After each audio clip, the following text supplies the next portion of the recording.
नमस्कार, मैं हूं विजेंद्र सिंह और आप देख रहे हैं विश्व विशेष।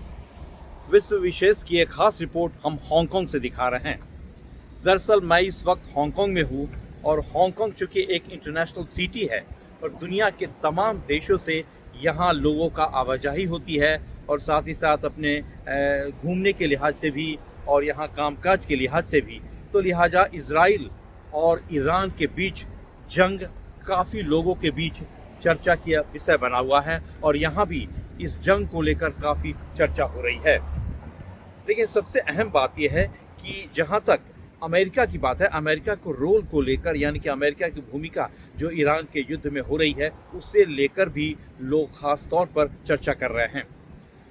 लेकिन एक बड़ी बात है कि ईरान और इजराइल के बीच जंग को लेकर जिस तरह से अमेरिका के राष्ट्रपति डोनाल्ड ट्रंप ने सीज फायर का ऐलान किया है, लेकिन इसकी बात को यानी कि डोनाल्ड ट्रंप की बात को ईरान के विदेश मंत्री अब्बास ने यानी कि डोनाल्ड ट्रंप की बात को ईरान के विदेश मंत्री अब्बास ने सिरे से खारिज किया है और उन्होंने कहा है कि इस तरह की कोई सहमति ईरान और इजराइल के बीच में नहीं हुई है।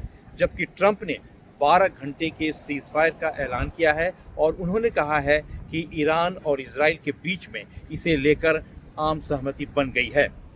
लेकिन ईरान का news agency Fars news agency ने भी कहा है कि इस तरह की कोई सहमति डोनाल्ड ट्रंप यानी कि अमेरिका और ईरान और इजराइल के बीच में नहीं हुई है। उनका कहना है कि ये सिर्फ ध्यान भटकाने और अमेरिका की जो फजीहत इस जंग में हुई है उससे अपने आप को ध्यान भटकाने, अपनी आवाम की यानी कि आवाम और दुनिया का ध्यान भटकाने के लिहाज से ट्रंप की तरफ से ये कवायद की गई है।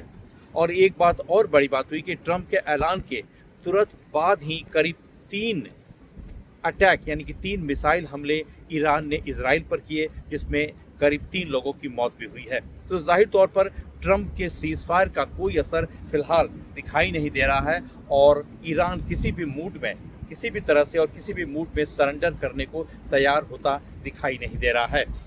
तो ऐसे में अब सूरत हाल क्या बन रहा है?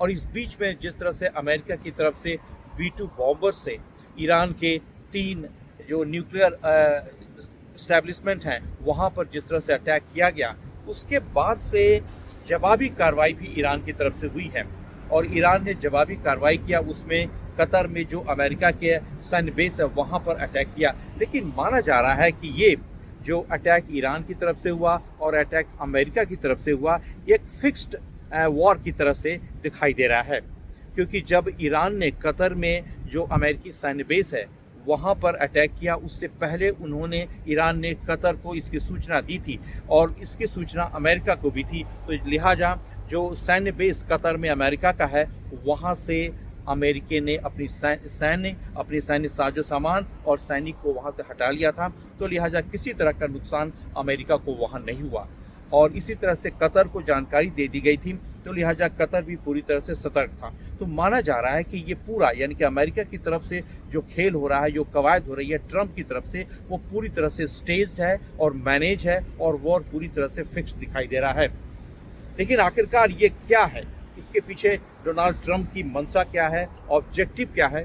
तो माना जा सकता है कि ये ट्रंप किसी भी सूरत में चाह रहे हैं कि उन्हें नोबेल पीस प्राइज़ मिले और ट्रंप क्या अपनी 2 अचीवमेंट बता रहे हैं। पहला अचीवमेंट ट्रंप ने कहा है कि भारत और पाकिस्तान के बीच में जंग को रुकवाना और शुरुआत में सीज फायर कराना और जंग को रुकवाने का श्रेय ट्रंप को ही जाता है। और दूसरी जो कवायद ट्रंप की तरफ से हुई है कि ईरान और इजराइल के बीच में जो जंग है उसको भी रुकवाने का श्रेय ट्रंप को जाता है। तो ये दोनों जंग को रोकने और ख़त्म करने का श्रेय ट्रंप लेना चाहते हैं ताकि उन्हें नोबेल पीस प्राइज़ मिले। विश्व विशेष के लिए हांगकांग से विजेंद्र सिंह।